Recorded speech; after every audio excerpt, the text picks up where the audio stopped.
Hi, everybody. Welcome to the Judging Deliberations of the Games versus Nazis live stream. I am Shibanya, and I'm joined here by the rest of your esteemed judges, including Floppy Adult. Hello. And Marvin. G'day, everyone. Red Stapler. Hello. Snowshoe. Hi. And Termination Shock. Hello. And the first category we're going to be looking at this evening is Best Art. So I just want to hear from everybody who they thought ought to win. And we can go from there. I see that we've got, let's see, 3 nominations to start with, and we can introduce more. I see here Despair, The World is Gonna Roll You, Tiny Nazi Tactics, and Antifa Punch Cannon. So, Snowshoe, you nominated Despair. Can you tell us why you think that one should win Best Art? I thought it was just super solid. I just had the page up so I could look at it. Yeah, I definitely agree. That one had some of the greatest polish of all the games submitted. My big mention was just that there was it has like a legit logo for one. It's pretty dope. That was a very cool logo. Yeah, and I thought that the Earth was really solid, and it just all worked together. I just liked it. Yeah, it definitely looked professional, like a game you would buy on Steam or something. Yeah, I mean, I thought that game had really nice art. Fluidity of animation was nice too. So it's very cohesive art style as well. All the way from the title screen to just every single sprite, it all meshed well together. Definitely. Well, does anyone want to bring up a game that you think might have done better, might be in contention for that? I would definitely want to put forward as at least a competitor In Der Fuhrer's Face by Harold Krell. Because that one... That was, yeah. It didn't have... That was real. It didn't have as many assets, but what it had was extremely effective. I did like the Looney Tunes of, the fear and the punching.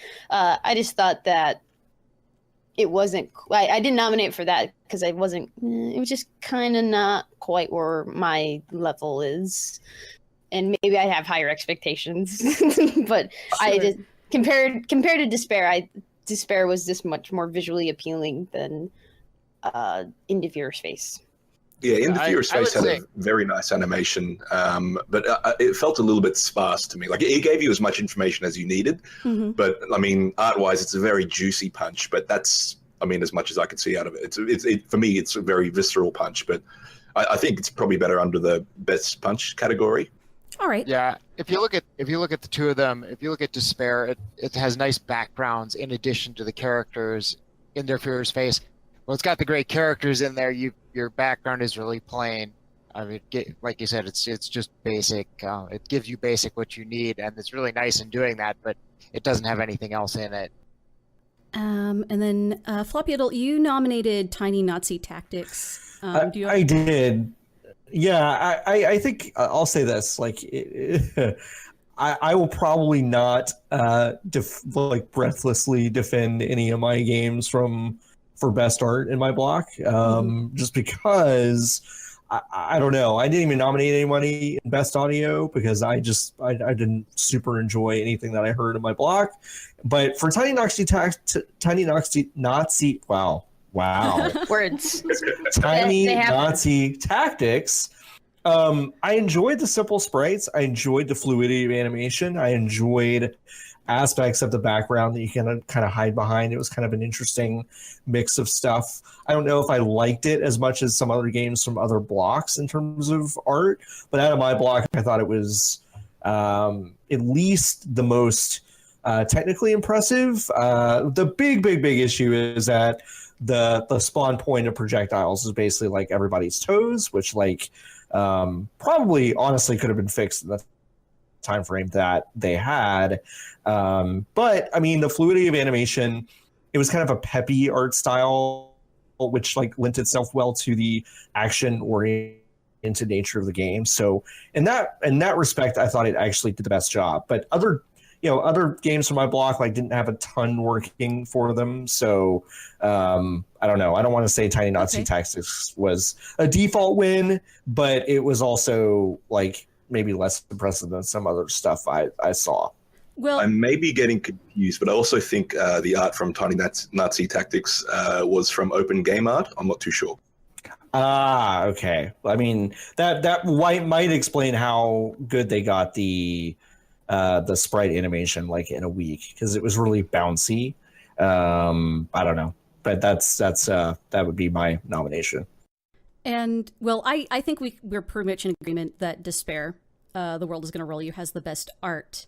But we still need to decide a runner-up. And one game we haven't mentioned yet that I think should at least be considered for runner-up would be Beating Assholes in Some Dungeon. Yeah. Ooh, yeah. That was pretty great. Yeah, I enjoyed that. I enjoyed the art style of that. Good like art direction in terms of kind of getting that punk rock feel down. So yeah, I enjoyed that art. Especially all the other assets that were involved in there. Yeah. Like there was just a lot in there, and then they did pretty well for a week. Yeah, definitely. It felt like a very complete game in a way that not all of the games submitted, even speaking art-wise. It definitely, it looked really good, especially not just the art itself, but the way they put it together, like the speed lines for the final battle, or even the animation where the musicians get taken out by the punks. Mm-hmm. Yeah, totally. You know, what do the rest of y'all think ought to be the runner-up for best art? Well, you put in AFTA Punch Cannon for your category. Yeah. Both of the Pico 8 games looked really slick. Do you want to defend it? I mean, you nominated it. I actually, if we're picking a runner-up for art, would be more inclined to support Beating Assholes in Some Dungeon. Okay. Likewise. All right, then. I'm cool with that. I want to at least put in a little bit of an honorable mention to Tactics, a visual novel, because while it wasn't like the most impressive art, like they still put in a lot of effort to draw out a lot of those characters. Yeah, for what I assume is like a very first ever game, like it was a lot better than other first games that I have seen. Yeah, I will say, given it looks like it's the first game they made and they hadn't done that kind of art before, I definitely applaud them. Yeah, I'll go ahead and put down Beating Assholes in Some Dungeon as the runner-up for best art. Yeah, that works for me. Okay, so now we're looking at who should be the winner of best audio. I really enjoyed the audio in Beating Ourselves in Some Dungeon, especially like that last boss fight where you got like that punk track playing in the background. That was very cool. Yeah, I really enjoyed it too. Yeah, I agree. All the music was very appropriate and on point. Yeah, I would say that one as well. The style of music felt so good with the rest of that gameplay. Mm-hmm. I actually wonder if he himself is a punk rocker or has friends who punk rock. I believe the game devs said that they were a punk, or one of the game devs. See, the names of the people in Itch didn't necessarily match up to the names of the people in Discord, but there was definitely somebody in Discord who was talking about being legit punk Antifa, and somebody in the Twitch chat was saying that game was made by actual punks, so it might be the same person. All right. That's extra sweet if they recorded if they had legitimate punk music. Yeah, that they recorded. Although I will bring up again Enderfuhrer's face for Enderfuhrer's face. Not only the music being very appropriate and the way it was used being very appropriate, how it's sped up over time, but the little touch of when he blocks you when he says like Heil Hitler or 9, that was really well done. 9. Actually, yeah, that was I'd completely forgotten about that part. That was because that's like very slick. Some very, very excellent minimalist sound design. Mm-hmm. We should just put Enderfuhrer's face as best of Jan runner-up. Because like we like to nominate him for all these other categories. It's like we're only 2 in. I don't know. So I haven't heard from Termination Shock or Red Stapler about best audio. Do y'all have any opinions? I chimed in on Beating Assholes in Some Dungeon. I thought that one was just solid. I thought the music was great, the gameplay. I really liked the audio in Axis of Getting Punched. Mm. That had it was just really good composition. It was very epic. That one I was less enchanted by. Okay. The Axis of Getting Punched, the audio in that one, because I don't recall there being anything really specific in terms of sound effects. That's true. I'm just thinking more in terms of like the music for it, or it was very. It fit the whole. I'm Winston Churchill's fist punching Nazis. Wow. It had that like, God Save the Queen kind of horn section to it. Oh yeah. Well, I'm inclined to say that it sounds like we're leaning Beating Assholes in Some Dungeon as the winner of Best Audio with Ender Fuhr's Face as the runner-up. Is that correct? I would say yes. I really enjoyed the compositions in Assholes in the Dungeon. Yeah, I would agree with those as well. Agreed. I think that's a good pair for that category. The audio was just great on both of those games. Yeah, and the disparity is pretty huge. Honestly, it's like those two had like good audio that I'm curious about, like who did that, and like what are they up to as like game developers.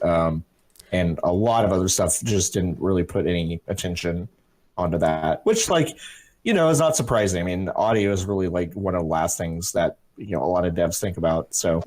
Mm-hmm. Well, if you're not familiar, so I know Marvin and I are both familiar with the work of Harold Krell, but if you're not, I really recommend checking out his games because he's really good at making games that are really small, but every single aspect of them is just perfect. So this was no exception. Lovingly detailed. Yeah, it's good. So now we're on Best Nazi Punch, and this is sort of a funny category because it's a bit of a, it means whatever you want it to mean. So probably whichever one had the most satisfying Nazi punch. Yeah. I'm a little bit torn on this one because the one from my block, Punch a Nazi, I really enjoyed that there was a variety of Nazis to punch, but In the Fuhrer's Face is probably the juiciest punch, and for me that kind of is the takeaway. Like it's the punch that feels the most satisfying, I reckon. Yeah, definitely. Yes, I agree. It's because of the combination of animation and the audio of that game. Effects, yeah. Although I will say, just the squish, that little like the way he bends as he gets decked is just so satisfying. Yeah, makes me sound like a psychopath when I say that as well. I mean, it is a Punch Nazis jam, so it's true. Yeah. You can. Yeah, I'll say out of my block, I really liked Super Fast Bash just because it was that little Pico 8 game. It was just that it had that satisfaction of jumping in and punching Hitler on that one. But Ender Fuhrer's Face it's just such an amazing game. Yeah, I did like Super Fast Bash was definitely a game that really sold it because of that sort of the momentum of your little Pico 8 guy, but then also the intersitional still really sold it. Yeah, that little bit like pop up was really, really, really good. Mm-hmm. Mm-hmm. I had Interviewer's Face, of course, but we all know it's like a great punch. I liked it. Well, let's see. So I'm thinking the winner's probably Ender Fuhrer's Face with Super Fast Bash. Oh, you've got a different idea. I did want to. No, I just kind of like. No, speak up, you're a judge. Yeah, I think what one was it? I kind of liked Dream Punch, even though it wasn't like massive. It's more like he's kicking the Nazi, supposedly. I just thought that was super satisfying. He just goes, wee! That was fun. I think one of the reasons why it didn't occur to me to nominate that was... that was the juggling one, right? Yeah, that was the juggling one. Well, now I'm trying to justify my position of... I feel like it was great, impact just wasn't lacked that drama. Meatiness. Yes. There wasn't enough impact for you punching him. It just kind of... It was like... Yeah, it was like juggling or bouncing, and it didn't feel like a solid thwack, I guess. Mm-hmm. I had Hitter in my thing, and I don't think it belongs in the top two. I don't. But what I will say about it is I'll never know what it was like to punch Hitler, or I probably won't be involved in an actual Nazi fist fight unless I just start like going to a lot of rallies, which like is totally possible, honestly.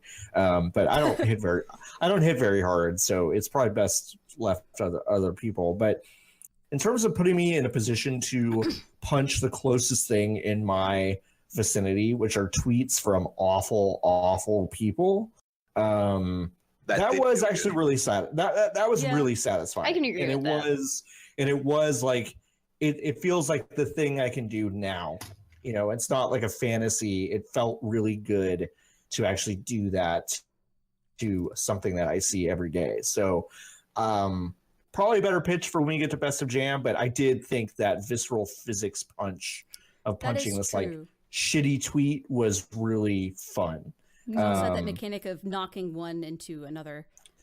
Yeah. I think like in some ways I'm also like projecting a little bit. Like I if they'd fleshed out a lot of those mechanics more, I'm kind of like thinking about how that would be and getting excited about it. But it wasn't actually what we got. So I just wanted to say I thought that was a really cool mechanic, really cool conceit. I don't know if it belongs in the top 2, but I just wanted to say that. No, you make a good point. One thing that was a detriment of Hitter to me was the animation for punching didn't feel extremely forceful. But... No, it was pretty like stock asset store kind of like easy kind of little punch thing. So yeah. One thing that really works in favor of Super Fash Bash, even though it's a Pico 8 game, so they're working on these constraints as far as art goes, is the fact that you get that frame really sells the force of what you're doing. Yeah, it's a combination of both that you get that freeze frame of the Hitler punch and the shift in the gameplay where it speeds up after that. In fact, I'm almost like I'm on the fence as to which one I would say has the best Nazi punch, Super Fash Bash or Ender Fuhrer's Face. I don't know. You guys got to help me out. I'm personally in Fuhrer's Face camp, mostly because I played it, and I just found it very hilarious. I wasn't super impressed with Fash Bash. I mean, it was funny, but you still had to do it kind of over and over and over again, so you could get desensitized to it.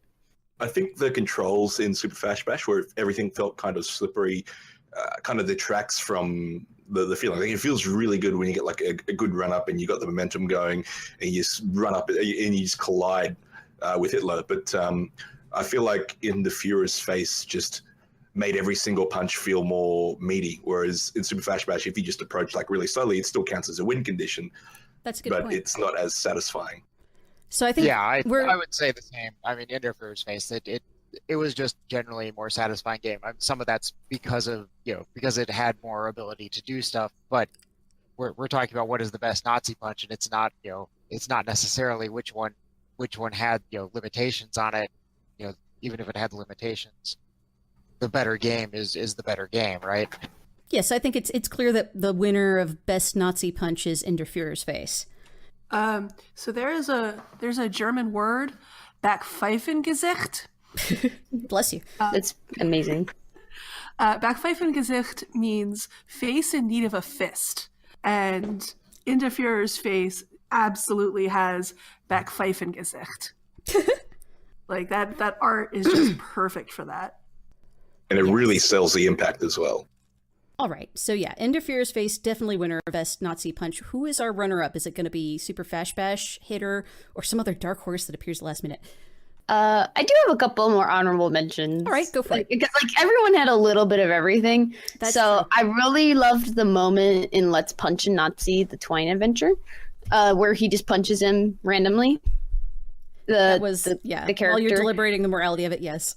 Yes, that was super fun. And then Kick a Nazi's asked him 2K17. It wasn't the best, but it was definitely emotional in all of them. It was a very emotional game, and I just while it wasn't sincere entry. Yeah, it wasn't. Well, it was a little bit too dark, but I still think it's worth mentioning that it was very impactful experience. That's true. I don't know if anyone agrees. I hit me right in the totally feels. agree with the kick a Nazi's ass simulator. That one that had a great impact. I wouldn't necessarily say it's the best Nazi punch in it, but in terms of the overall impact of the game, that one was just amazing. Mm-hmm.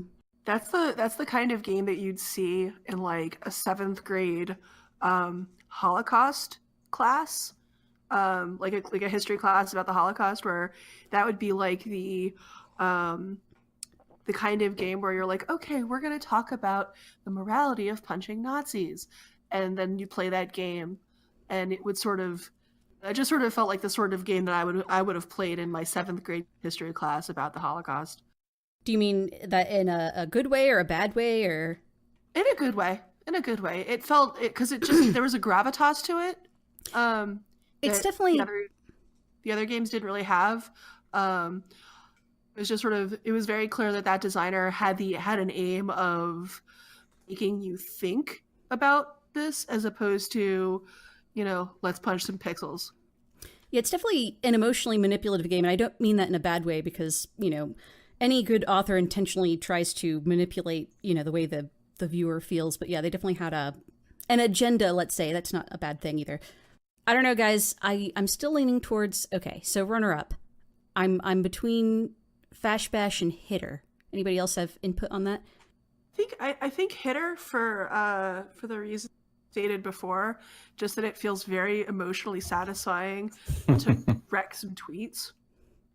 Yeah, I mean, yeah. I guess I will stand by it that I do think it is if gosh, now I've lost the name of it.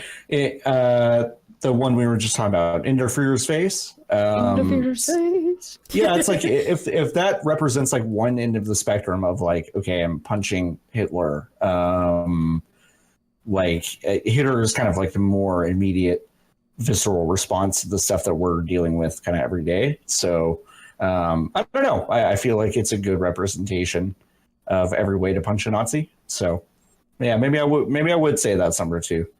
I think it's a very interesting take on what would probably be otherwise a very literal, punching Nazis kind of theme, and it's just very clever in the way it handles it. I think for me, there was a variation on Hitter, which was the Nazis in the town square, where you had the Twitter feed, and you had to find the Nazi and punch them. And I actually thought that was a better representation of that. Now, in Hitter's defense, I ran into a bug with it where the only thing my character would do was run backwards away from the tweets, which doesn't make it a very satisfying game. Well, I'll say, as far as the game Hitter, I personally didn't actually have a lot of fun playing it, but I see how the symbolism of it can be very satisfying to a lot of people. Even though I was very bad at it, I actually had more fun playing Super Fash Bash. I liked the frenetic energy of Super Fash Bash. There was sort of an energy to it that was a lot of fun. So I can agree with that. It was definitely like a solid game overall. So it just kind of like it all kind of like fit together as you were playing it. So I guess we'll have to decide on something. Although it's good that we sort of considered all the angles, but I'm going to lean towards Super Fash Bash as runner up. Okay. What do the rest of y'all think? With that, Yeah. I'm good with Super Fash Bash, especially given that was my nomination for this category. Yeah, that's fine. All right, so that'll be the runner-up. Okay, so now we're on Best of Jam. This one will be tough, although I know for my part, I'm thinking not just the whole package, but also games that definitely had very good gameplay. And I'm seeing right off the bat, some of the nominees are Super Fash Bash, Hitter, Punch a Nazi. I nominated Super Nazi Puncher RPG. Anyway, I really like that one. That one had a really good story built onto it. Yeah, that one it didn't have the best art. It didn't have the best audio. It didn't even feature a Nazi punch per se, but I did have a damn good time playing it. Yes, Mr. Kitters. He's always there. Out of my group, I would also throw in the Kick a Nazi's Ass in 2K17. It was a dark game, but it really had all that impact in it. Mm-hmm. I think, for my block, Hitter, I think we've established why it didn't set the world on fire. But I think just the combination of the central conceit and the execution of it within a week's time, and kind of just like you see one screenshot of it and you kind of understand the nature of it and why it would be viscerally interesting. I thought that clean package in a week was really impressive. So that's probably from my best of Jam. I think I played other games outside my block that I appreciated more, but that was at least my block's probably best individual entry. So I'm going to suggest as one thing, shoot Nazis with punches and catch them in a trash can, just because its gameplay was very inventive. It's a simple concept from a gameplay point of view, but something I hadn't seen before, and the visual metaphor is pretty funny. I definitely agree. That was in my block, and I really, really enjoyed playing that game. Of the ones in my block, that's the one that, for me, had the most replay value, just because I like the mechanics of. I mean, the art was great, so I'll agree with that. I got to say, my favorite of the entire roundup was Punch Nazi. I mean, obviously, there's a shower with your dad aspect of it, but I really enjoyed how there was a collection of mini games, and that they all like taught you, I guess, a skill, and then that all built up in the end, and you're given like this fake out ending, and then you got the real ending, and then everything that you'd done earlier in the game sort of came into play, and so it became this combination of the skills that you learned, kind of thing. I enjoyed that one, although I feel like the Doom part was too underdeveloped to make the game seem really cohesive. Although I will say, I screamed with laughter when I saw the alternate reality where Jeb won. But then I think, would it be as funny? Oh, that's really funny. That was like a crowning moment of it's very funny. My experience in the gym. But would it still be as funny if I played the game again and again? I'm not sure. On the other hand, I love AFL and I would love to give him something, but at least we're talking nice things about him. It's a very complete experience, but it's the kind of game that, I mean, you play once or twice, and beyond that, there's not much, replayability. But again, it is a game jam game, so not sure how much that should go into it. I should also bring up, since it's come up in every single category so far, Interferer's Face might be one we want to consider here. That's true. That's true. Maybe. I want to bring up beating assholes in some dungeon. That one was really good too. Just overall, it was pretty solid. I loved how you were discovering elements along the way. It's like, oh my god, you can do this! Yeah, it has some very solid mechanics. Yeah, I think it is it's like, I don't know if this counts for much, but I do think the just the nature of like watching you play through it was really fun. That was like the most fun part of the stream, was you barely made it to the boss, and it was actually really exciting to play, which I did, but also to kind of experience as a group that was actually really interesting. So, I don't know if that counts for much, but it did count Best for streamability. A little bit. It was a very full featured game. Like, it was the one that seemed closest to being shippable that I played. Yeah, I would agree there too. That game seemed like it had the most elements in it that were all cohesive as a single game, and all fit together in terms of their gameplay. Right.